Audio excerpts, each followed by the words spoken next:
Hello, everybody, and welcome back to Madmen with the Box Live. Was it actually your week to leave, Chris? I don't know. I can't remember. I'm ProfPixel. That's OZChris, and that is Landry Carnoid Walker. Crinoid. Oh my god. It's like you didn't even watch the episode. Wow. We're off to a great start, aren't we? I have words with you later. Crinoid? Crinoid. No, that's the joke. He's in a car. Oh. All right. I am in a car. This is true. Anyway, you might be wondering, why am I a Dalek? Well, that's because I don't have my camera accessible this time. It's lagging, so we're just going to go with this. I'm a bubble now. Hi. Oh, no. Anyway. Oh, no. Anyway. We have one piece of news to talk about this evening. I told you we'd have news. Yeah. You said we wouldn't have any news. You were actually more right, because this isn't really news. Yeah. It's just... I didn't remember what I said. I guessed. You chose poorly. What's our one piece? Cover reveal. As the time war rages across the cosmos, an unlikely crew of outcasts form a pact to end the conflict once and for all. Yes, this is the cover to the latest War Doctor box set. Unknown Soldiers. Funny thing to point out, when we did the Dalek tier list last week, I mentioned the Time War era version of the Special Weapons Dalek, which is on this cover as well now. And there's a weird spider Dalek on the cover as well, which we also kind of mentioned. For you too? No, I'm not getting it cut out. Everything sound okay? No, I can. Yeah, I sound good. But what about Chris? Hello. I can hear Chris fine. Oh, there. I can hear him now. Yeah, I think it's just you. Everyone fine. Yeah. I'm having problems today. Sorry. You're a real dizzy Dalek today, Pixel. I am. I'm very dizzy Dalek. Yes, indeed. But at least I don't have spider legs. There you go. Or you don't have that giant head Emperor Dalek thing from, what was it? Remembrance. Remembrance, yeah. That up. Almost thought we were going to get away with that to Davros, but here we are. Last few minutes. Speed stick Dalek. Couldn't help themselves. I will say this Dalek is actually interesting. I don't know what the hell his point is. Maybe he floats around. I doubt he crawls. So it's cool. Who knows? Is it more unnerving if the Dalek's crawling, though? Like, I feel like that's more unnerving to look at. Wouldn't that be, though? It might be. It might be. But he has that purple glowy thing that's... Yeah. So, but that looks like it might be domed. So that if that's domed and those are spider legs and he is crawling, that could be very weird. Very odd. Very creepy. That's our one piece of news this evening, folks. Oh, so good. We're going to go to straight we're not. topic. We're No, we're not. I have show and tell. Okay, what you got? So, a couple of days ago, courtesy of the Sirens of Audio, which are a Doctor Who podcast, they held a Doctor Who meet and greet with two classic companions. One, Fraser Hines, aka Jamie McCrimmon, Jamie, and one, Katie Manning, Joe Grant. I had met Fraser Hines already at Supernova, so I already got photos and stuff signed by him. So mainly I was there for Katie, so there's my proof that I was there. Nice. Manning and Hines in Australia. And I got my copy of Season 8 signed. To Chris, nice. Velvet Hugs, Katie Manning. It was it was a really good day. Katie is a very lovely person to meet. She is and very funny, a very funny and lovely person to meet. The many tangents she would go to in a conversation So you would ask her a question, she would begin to answer the question, but then she would realize that this would also relate to something else and would divert to that. And then, I don't know, there's maybe a chance that the question will be answered at the end. Who knows? So, but no, yeah. So both of them, both Fraser and Katie, and talk about their time on Doctor Who. Fraser wants the Highlanders to be the next animated reconstruction because, well, it's his debut story, so he kind of wants that to be a thing. He gets paid. He gets paid. He gets paid for that. Yes. Yeah, I mean, I love that, but also I feel like Fraser Hines is so accessible that even like casual fans have met him at this point. Yeah. He does kind of go to everything, which isn't a bad thing, but like if you have been dying to meet him and you haven't yet, like that's on you. Yeah. Yeah, I mean, I'm pretty sure I've just walked past him like 3 times in coincidence. He's just everywhere. Like this year.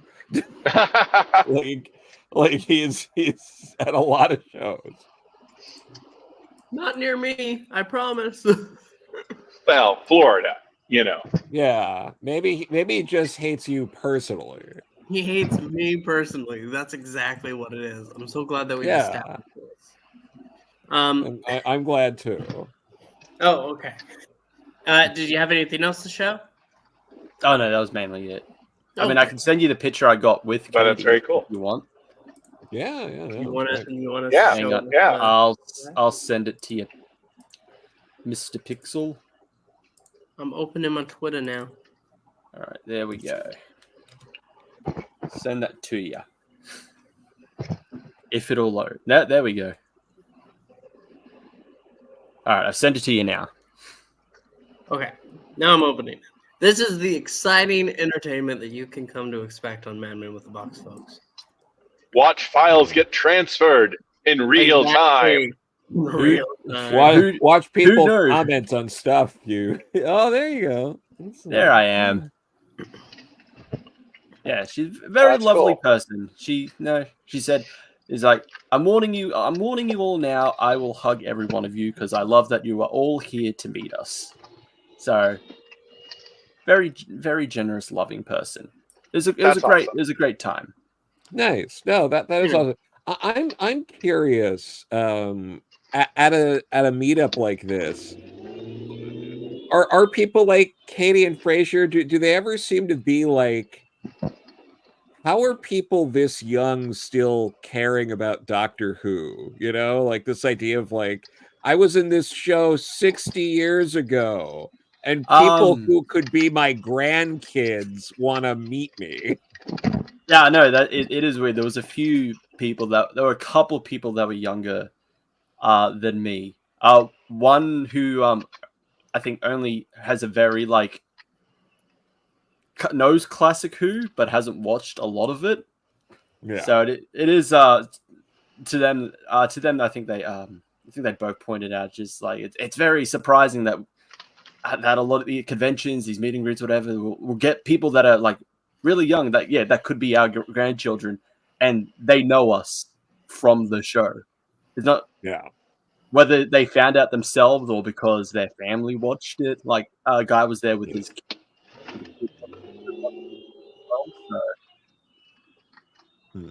Yeah, a bit surprising. Yeah, that was my little story to tell.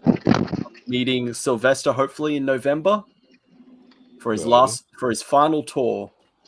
So I hope nothing goes wrong. I do want to meet Sylvester. If he works, you mentioned this. He's declared it's his final tour. Yes. That's sad. Yeah. I mean, he is getting there in age, so maybe he doesn't really want to travel as much as he used to. I mean, I got to admit, I want to meet him because he played Radagast the Brown. So, Radagast was my favorite wizard growing up. So you don't want to meet him for that one random mafia role he did, or gangster role he did? This I do not know of. I can't remember what it was, but there's this clip of somebody clipped it, but they put it as the Seventh Doctor meeting the Rani, and it's just Sylvester McCoy in this role going like listen here, you bitch, or something like that. Wow. Okay, I gotta find this. I don't know what it is, but yeah, it's just such a funny, just out of context, just clip of him. And it's weird because he's like kind of dressed like the Seventh Doctor, so it makes it a bit like funnier. Amazing. Well, he's also in that Christmas movie from a few years ago, and Fraser Hines is in that one too. Yes. Fraser Hines did mention that he did a Christmas film with Sylvester McCoy, and they wanted to do a slightly different, like, Scottish accent, just to mess with the director, because it's a very, like, drawn out accent, and the director's like, I see what you two are doing. Stop it. Oh, that's funny. That is. I hope you do get to go ahead and see him, because I'm pretty sure. I mean, I won't be able to meet Christopher Eccleston because that's the only day I can't take off from work to go meet him, unfortunately. Yeah, but you're likely to get another chance with him. Probably, yeah. Because he's only he's coming to Supernova, but he's only going to be there on the one day, which is a Sunday, which I can't take off because someone else at work has taken that day off, and they're my go-to replacement if I take days off. Wow. So that little did you know that Christopher Eccleston actually has announced that he's doing his final tour in Australia just because he hates Australia.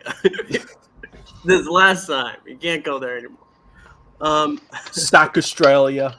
Sack the First Fleet. Does he hate Australia as much as the Gundam franchise? I don't know. Who knows? Well, to be fair, the Gundam franchise, hates Australia, but particularly Sydney. Yes. Which I don't live in, so I'm fine. I also hate them. Fair. All right. Well, we have our full casting crew now. It's time to dig in to our subject of the evening, the Seeds of Doom. Now, Landry, this is your favorite story.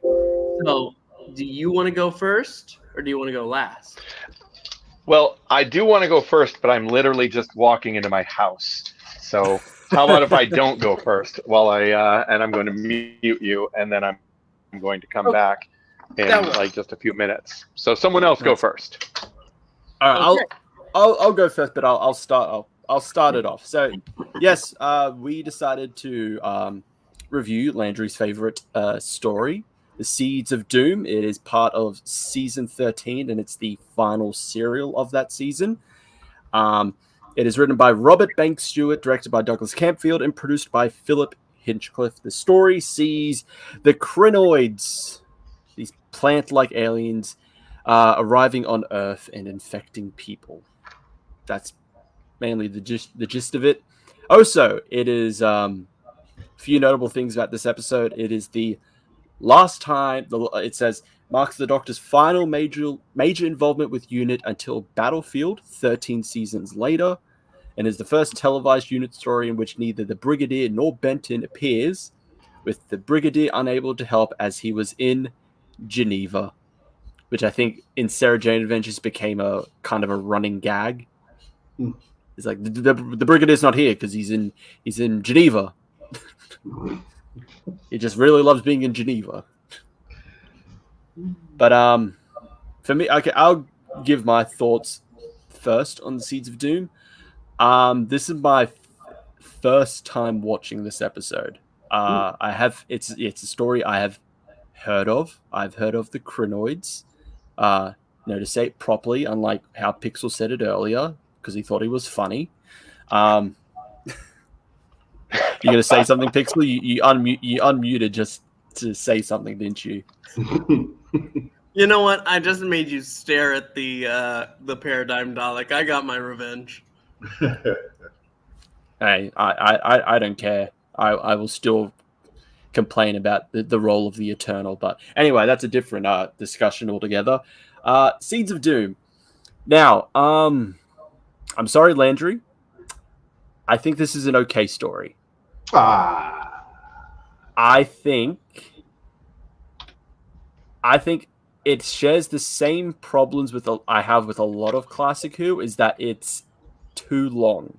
This could have been shorter.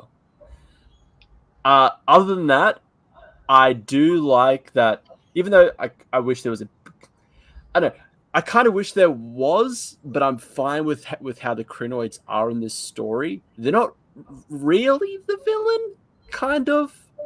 They essentially become a means to an end with the character of Chase, who I kind of like as the villain. He's just like, I just like plants, and I want them to rule the earth. So, and there's this thing that is a plant, and it infects and takes over people. I win here. I just win here. So he gets weirdly like connected to it in some parts, and just sitting there, just spaced out. That scene, I kind of related to him in a lot of scenes where it's like, I'm surrounded by idiots. It's like, wow, that's me at work. I hope no one at your work watches this. No, they don't. I keep my private life as private as possible from work. I don't even know what you do for a living. And no one will ever know. I didn't even know you had a job. And no one will ever know. Now you all know too much. I need to go into hiding again. But Seeds of Doom, it's an alright episode. I thought it was okay. It could have just been a little bit shorter. But other than that, there's not really much I can say about Seeds of Doom. Yeah, that's my thoughts. I have a few opinions. Of course you do. I'm sure you do. First off, I'm going to look up plane tickets so I can come and fight you. But no, okay. Honestly, first off, objectively, yeah, it's way too long. It's absolutely 6 episodes was too much. The first 2 are fantastic, and you could almost just do those 2 episodes. All the stuff in the Antarctic, it's just, I think, 2 episodes they're in the Antarctic area, correct? Yeah, I think it's the first 2. Then it goes to Chase's place. That all worked great for me. This was my first episode of Doctor Who ever. I was just channel surfing on an old 13-inch black and white TV, which meant a dial, and was like, came across this, and it's like, I didn't know who the Doctor was, Sarah Jane was. There, I didn't see a TARDIS. They just, I saw the beginning. They find this pod in the ice, and I'm like, well, that's interesting. And then the vine comes out. I'm interested. Then some scientist and his assistant gets sent to check it out. I'm like, this is all good for me. So I didn't know anything about what was going on with this other than it was some, scientist investigating some 1950s type horror thing. I was enthralled. I was like 12 years old, I think, at the time. I was absolutely freaking enthralled by Tom Baker's attitude, his wit, but also the menace of the monster they face. There's something I like in horror where there's a turning point, like with a vampire. Somebody gets bit by a vampire, they become, everything they were is gone. They become a different person. This happens with the Crinoid, right? There's this transition point. They're human. And we see it with, what's his name, Deaver? Or later, the second guy to become a Crinoid? Keeler. Yeah, Keeler. Keeler. He is strapped in there. And Sarah finds him like in episode 4 or whatever. Yep. Finds him strapped down to the gurney or the bed. And he's like, you got to help me. And she's like, oh my God, I got to help you. And then it's like a light switch goes off in his eyes. And you go, he just went from being Keeler to somebody who's going to murder and eat her. And it's creepy as hell. All that said, this whole thing just meanders and meanders through the weird plot with this plant-obsessed guy and his grinder for plants. There's a lot that doesn't work, but there's a lot that's fantastic. And just to cap it off, I'm watching this. I'm 12 years old. I don't know the Doctor's a Time Lord. I don't know he's got a time machine, any of that. They get in the TARDIS in the end. I'm like, what just happened? That was weird. That was a weird introduction. So that's my opinion. Joe of the Corallos. Yes. So really, I feel similarly in terms of, again, beyond too long. Like, I hadn't watched this one in forever, and I could have sworn it was a 4-parter, but I'm also like, I don't really rewatch this one much. I wonder why. And then I'm like, oh, yeah, that's why. Beyond obnoxiously too long. It's this story, the Philip Hinecliffe era, I think, has a lot of amazing stuff going on. And this season in particular, what was it? You get Terror of the Zygons, Pyramids of Mars, Brain of Morbius, like 3 of my favorite Tom Baker stories. And you end with this one, and it's like, and then especially compared to like Towns of Wang Chiang, like the next year, like, which blows this the fuck out of the water. Like, way better story. But this one, it's everything I love and everything I hate about this era in one story, because there are so many moments, especially in those first 2. If this was Centauran Experiment, but that for 2 episodes, this would be one of the best stories, hands down, that Tom Baker did. Like, absolutely. And then and then they spend twice as long trying to lose you, which is crazy to me. But there are moments in those episodes after the first 2 that pick up, and I get excited, and I'm like, the tone, the score is really good in this one. Like, really good. I think the score is one of the better Tom Baker era scores. It's excellent.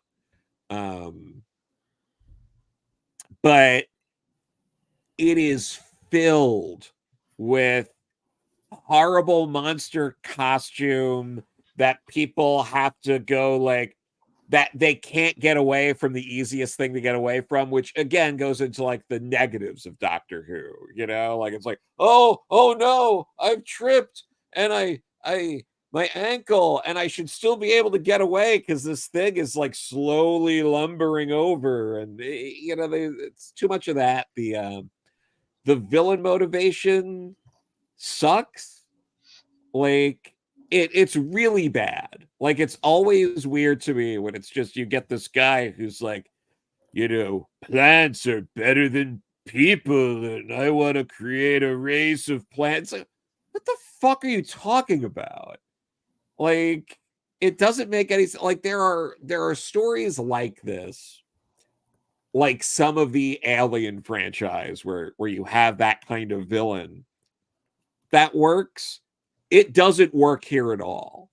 It's like you think that they're superior. Like, there's nothing about it sets up why it's superior. They fall into that same trap that way too many Doctor Who serials fall into, of like, let's just have a weird, confusing kind of final climax where a bunch of people shove each other, and then we explode a miniature, and then we leave. Oh, on that note, real quick, yeah. I don't know how many of you have read Alan Moore's Swamp Thing, sure. which gets into a point about this. You can't kill a plant by shooting it in the head. Like, this, I know they blow it up more than shooting in the head, but there's pieces of this plant. Like, you can tell me none of those pieces could grow a new plant. Yeah. Just saying. Yeah, but like, and again, part of it's the score, part of it's the acting, the direction. This is there's a lot of moments that really work, and a lot of it's also Tom Baker. I don't know if you guys know this, but he's like pretty good at this. I've heard of him. He's okay, right? Yeah. Yeah. So even during some of the lulls in those 4 episodes after that, the moments where like he really steps up and steals the scene really stand out. Like when they first go into the house and he's ordering him to make the Molotov cocktail and all that, like Tom Baker is incredible in that scene. Like, and it ends up being a tense scene, and just like it really picked up for me again when that happened. And there were more moments like that, but ultimately, it's weighed down too much by the bloated 2/3 after the initial incredible 2-part opening. All right. Gevain, are you there? Yes, I'm here. Well, I guess I'm about to get banned from the box because I actually enjoyed this episode. I'm sorry. This was I much rather that than Tana. For a 6-parter, I thought this was fairly crisp in the pacing. I usually tend to find these 6-parter classic Doctor Who things. My usual critique of it is that, yeah, it was too long. It could have been 4 episodes, in some cases 3. I enjoyed this. I like the nod to John Carpenter's The Thing. I don't know if this predates it or not. I felt the same way. Yeah, I was feeling Yeah. that too, yeah. I think I would have liked it because I love The Thing. The Thing's a great film. I think I would have liked it more if it was just in Antarctica, like The Thing. Yeah. I do. Now that you mention that, The Thing was in 82, so The Thing was after this. But it was based on the original. The original Thing from Another World, I think it was something like that. Yeah, the 50s. Yeah. Maybe that's what inspired this, because in that one, The Thing is plant-based. Yeah, and they find it. No, I actually always wondered that myself. Yeah. But go on. Oh yeah, no. So so that's the first thing. This was the first 6-part of Doctor Who that I watched that I didn't think the length of it was an issue. I enjoyed the setting change from the Arctic to eventually getting back to civilization or whatever it was. I think for me, the funky charm of it was that it didn't take itself necessarily that seriously and didn't have to explain every story beat throughout it.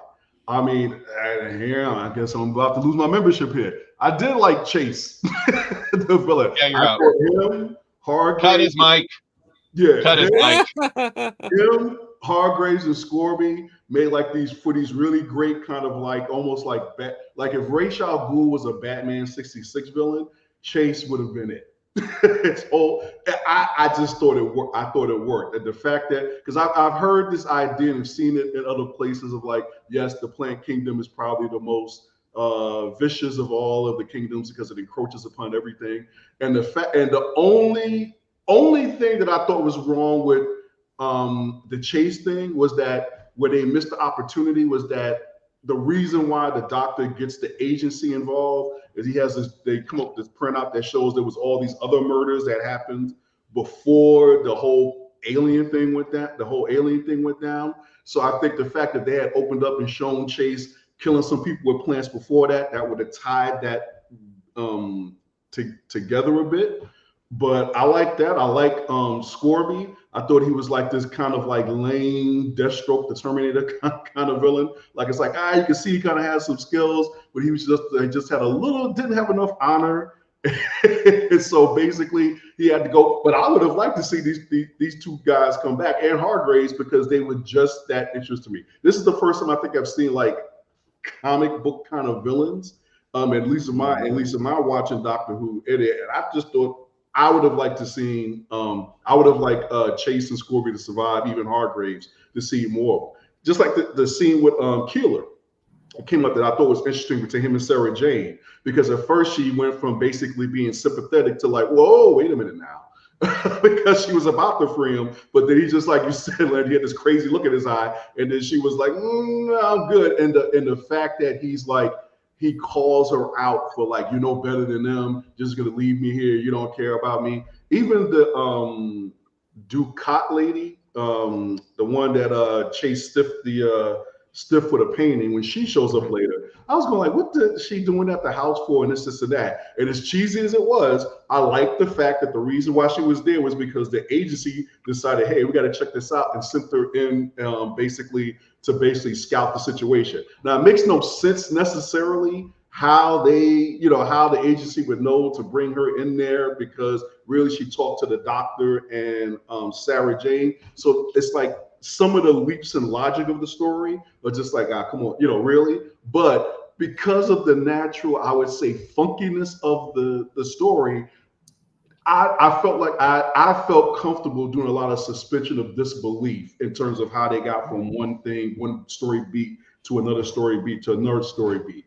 But overall, I really enjoyed this serial. It's literally the first one where I watched 6 parts, and I didn't realize I was watching 6 parts till I got to the 5th one. And I was like, oh man, how are you gonna wrap this up? There's 6 of these, and I just thought, across the board, like in terms of a good action adventure, I think it did well. And I agree. I'm not the biggest Baker fan, but like some of the lines he had in this, especially some of the shots he was taking at Scorby, were classic. It was just like, you talk about walking into the room and just dissing everybody like within like one line. I was like, dang, this dude is savage.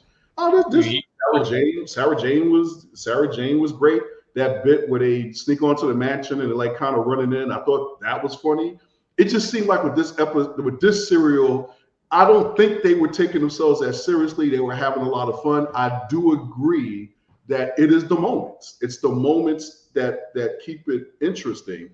And I think if you try to take this story too seriously, then it falls apart. If you're just watching it, this was great. I take many more of these in terms of these 6-parters than some of these other ones, where it's just like, yeah, by the third part, it's just like, yeah, bro, like kind of wrap this up. And when I rated later, a lot of my rating will be based on the fact only reason I wouldn't have given the highest score is because Chase, Scorby, and Hargraves didn't survive. Because I could have done one more run with them. You want a spinoff series? Not a spinoff series, but I think that in terms of like, hey, I heard Russell really wants some more spin-offs. Go pitch it to him. If you wanted a Batman, Ra's al Ghul kind of villain for Doctor Who, Chase was it. All right. So I'm actually kind of in between. So when I look at Chase, do y'all remember Christopher Walken in There you go. in either Batman or James Bond? There you go. When he has that white hair, Yep. I picture him. He doesn't sound anything like him, but I just picture that. They should cast him as a modern. Yeah. As a modern version. I love plants so much. So that's what I kept seeing. It's ridiculous, but oh my god, it's hilarious when he's taking the doctor for his final tour. Before you die, you get to go ahead and see my plants, and he's playing them as mixtape while doing it, and it's great. That's hilarious. I just couldn't believe it was happening. I could go ahead and talk about Antarctica being really awesome. It was. I know this might get me kicked off. I've never cared for the Thing. I never cared for that. What? I never cared for the Thing. I'm sorry. This is a better The Thing for me. I watched that movie. Were you in a bad place at the time? Maybe. Did you happen to be watching the 2011 The Thing? Then I could understand. Nope. I was actually hurt you. The Thing. Pixel, you need to be more cultured. One of the finest horror films ever made. That definitely didn't have a really bad prequel that kind of ruins a lot of things about it. See, the thing is, I just something about it is it almost feels like it's too much for me. Like it goes to such a level. But with plants, it's easy to go ahead and see. Oh, okay. This is taking over the vegetation, which is eating the animals, and I prefer that theory rather than stretching people to bits and ends. I don't know. It's just a little too much. I feel like maybe you didn't understand The Thing based on that. I just don't. I prefer plants. I am Mr. Chase. No. Oh my god. No. But I know this all 6 parts. I found myself finding things to enjoy. Tom Baker he's like really grouchy in this one. Yeah. He's also doing the most action that I think I've seen him do. He actually carries a gun for like 15 minutes in one of these episodes. It's like, oh, okay. Remember, he refuses to cut the guy's arm off to do the surgery. Yeah. Yep. That's a nice bit. It is. It is. I really think that this is a really good episode. Definitely is. But I feel it might be just a little bit too long. If I could cut maybe 1.5 episodes out, it would be the perfect amount. But it would be from different parts of the episode. Some things just go on more than they had to. Which is a thought I have about something else that Landry and I will be talking about later. Yeah, that's my thoughts. Chris, give this a number. If I had to rate it, I'd say probably 6.5 out of 10. It's an okay story. It's too long. I do like a lot of the moments, a lot of the characters. Now that I even think about it, like it being like maybe inspired by the thing from another world, that's great. And because without the thing from another world, we wouldn't have gotten the thing, something that we found out Pixel hates. So I think we all need to fly down and punch Pixel. I'm going to be pretty close to there soon. What a dark day. What a dark day in fandom. I'm sorry. I'm sorry. Your nerd card is now revoked. Unless you go back and watch the thing and you're literally like Danny DeVito and like, I get it. But no, yeah, it's an okay story. It definitely it could have been a bit shorter. As a finale to a season, I feel like we've had worse finales to a season. Twin Dilemma. No. Empire of Death. Yeah. So it's not the worst, but it's an okay episode. I like the concepts of it. I like the ideas. I of course didn't know it was a finale when I saw it. I didn't know anything about it when I saw it. It was just this thing. And what's that? From another world. Yeah, see what we did there. I have to give it, I think, I'm going to give it a 7.5, but I have to put the caveat that most of that weight is carried by those first 2 episodes. I really think those first 2 episodes are just that good. There's very little I have a problem with in those first 2. And if they'd just spent maybe 1 more episode or maybe even 2 dealing with as they're getting, picked off one by one in this scenario or infected and dealing with that, it would have been perfect for me. It was strange because they ended the threat and everything seems fine. Oh, but there's another pod. And now it just kind of keeps going. And without any versement in Doctor Who, that was very weird. But even then, I still love the Crinoid. I love the Keeler stuff as he transforms. The villain is absolutely brutal, even if completely cartoonishly, unrelatably evil. And any other comments? Yeah. I give it a high rating, and I can't believe we've never had the Crinoid reappear in live action. Yeah. They travel in pairs like policemen. Forgot. Joe of the Corallos, give it a number. Yeah, I was thinking I'm gonna give this a 7. The strong moments are really strong. The first 2 episodes, incredible.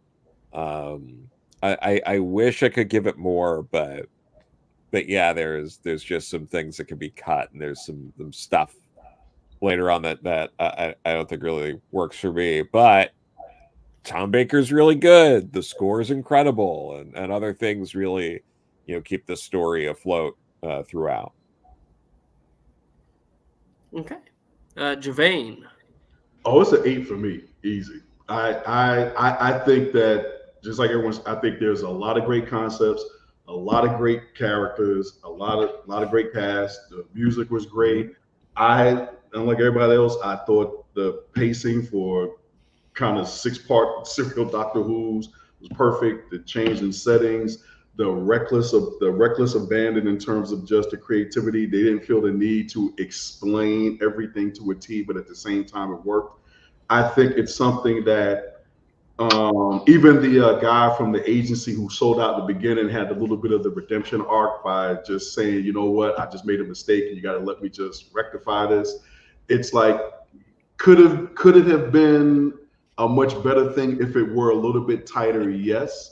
But I think for working within this 6-part format, I just think there was just a lot of great stuff that, as Kim Dog pointed out, I'd pay for it. I'd like to see what Big Finish could do with this as a sequel. I think there's so much to work with that if somebody had a second go at it, I think you could get something really fantastic out of it. So other than the fact that I would say that, yeah, there's a suspension of disbelief that's required, which is why it doesn't get a higher score. And the fact that Harrison Chase and company weren't allowed to stick around for the sequel, that's why I give it an 8. But this, if this was my introduction to Tom Baker would be higher up on my list for Doctor Who, for the Doctors, because I thought the lines he delivered, his character was just fantastic in this one.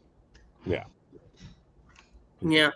I'm actually going to go. I'm going to go a strong 7. Yeah, there are some problems. It is just a little too long for me. But I enjoy the villains. I enjoy the threat. And I enjoy the Doctor. A lot of it. And I do want to go ahead and point out Kim Dog's comment. It doesn't make sense that the TARDIS went back to the Antarctic when they went to the Antarctic by plane. Oh well. So yeah, this is a 7 for me. I'm right there with Joe the Corallo. 6.5 for Chris. 7.5 for Landry. 8 for Gevain. Now I don't know. I mean, a couple of years ago when we talked about this, I actually sent files to Jimmy, who is still missing in Africa. I wrote and pitched a Big Finish story called The Seeds of Destruction. And I was looking to find it. I sent the art to Jimmy a long time ago, but I don't know where it is now, or I'd share it with you all. And it was just the art was there was art done for it, even though Big Finish is an audio play. But I know the world of comics, so I pitched it with some visuals in storytelling form by this guy who does a Doctor Who webcomic. That's a really fun one. Anyway, I have it. Oh, you have it. Okay. Yeah, that goes back a ways, right? And it didn't get picked up, obviously. But the premise was that there was the 5th Doctor and Perry land on a planet, and the Doctor realizes he's made a terrible mistake because this is a planet that the Krynoids had taken over, and it's actually the story was going to end with the destruction of the planet, which is how the I postulated is how the Krynoid spores spread. They eventually cause the whole planet to erupt, and that flings the pods into space, where they, groups of 2 that they then drift into the atmospheres of other worlds. And this is going to be the prequel of. This is going to be the Genesis planet of Krynoids. So it's basically like a zombie story, because everyone is already in one state or another of transformation into a Krynoid by the time they land. And the whole story was just going to be them trying to survive and escape this Krynoid hive mind that is taking over the entire planet. And it was going to emerge as a consciousness. So that was the story, just as an aside. Yep, I'm down for that, and for this hot house that I think was Kim Dog mentioned. Like I said, they're missing an opportunity with Harrison Chase, the Ra's al Ghul of Doctor Who. Also, I will add before we finish. I think it's funny that this is like the last like unit story until Battlefield, and it doesn't have any of the key unit characters. It is just some guy. There's no Brigadier because he's in Geneva. There's no Benton, no Yates. There's no one from the iconic like unit family. And it's like, oh yeah, this is the last time that the Doctor is ever involved with unit until Battlefield. And the thing that's just so funny that it's the last time you see unit for another 13 seasons, and it's just some soldiers. Well, it definitely has the whole series. It definitely has the feel that it was kind of like thrown together, and I think that, in a sense, is what makes it work. Like they ran with what they had, and it's just like if you had to run with what you had, and this is the result, I'll take it. Yeah. Nobody wants it. Yes, Kim. Well, Harry left in Terror, didn't he? Like at the start of the season. Did he? Wasn't Terror of the Zygons like his final story? I can't recall really. Because Android Invasion is Benton's last story. Or maybe it was Android Invasion as well. That was Harry's last one. But I don't know. Anyway, that is our end. We want to go ahead and ask you to like and subscribe and leave a comment if you're watching after the broadcast. We will be back next week with something. Yes, we'll find out what it is. And we will see you then. Until then, thank you so much. Oh, wait. Wait. One last thing. I couldn't remember it. Now I remember it. I heard a rumor that this story was originally written as an Avengers story, the TV show Avengers, and they had the script, and it got turned into a Doctor Who story, which is why it's so weird with Unit and other things. I don't know if that's true. I can see just that. an aside. Oh, Yep. interesting. That's it. I Let's just had to see. throw that out. I can find it. I heard this years ago. Nope. I can totally see that. Yeah. All I can see here is that in the discontinuity guide, Paul Cornell, Martin Day, and Keith Topping described the serial as an Avengers episode in disguise. Maybe that's where the rumor started. Yep. That quote got taken out. Kem Dog is saying that you're correct. Oh, okay. Then I am correct. I haven't watched the Avengers, so I can't really say that. Oh, I could see it as an Avengers story. Anyway, sorry. Just No, with the villains, I could see it being an Avengers story. Definitely. Yeah. And the lack of any of the Doctor Who stuff. Yep. Imagine how confused I was when the next episode I saw was Deadly Assassin. Oh yeah. No, because the Harrison Chase character be right up there with the Sean Connery character from the Avengers movie. So it's like, and I forgot what the line was. It was funny at the time. This is something that all is mine, whatever it was. But yeah, I could see that. Yeah. All right. So sorry, derailed the exit. Like, just let's go ahead and finish. We'll say it again. We'll rewind. Thank you so much for watching. We'll see you again next time. Alonze. Geronimo. No!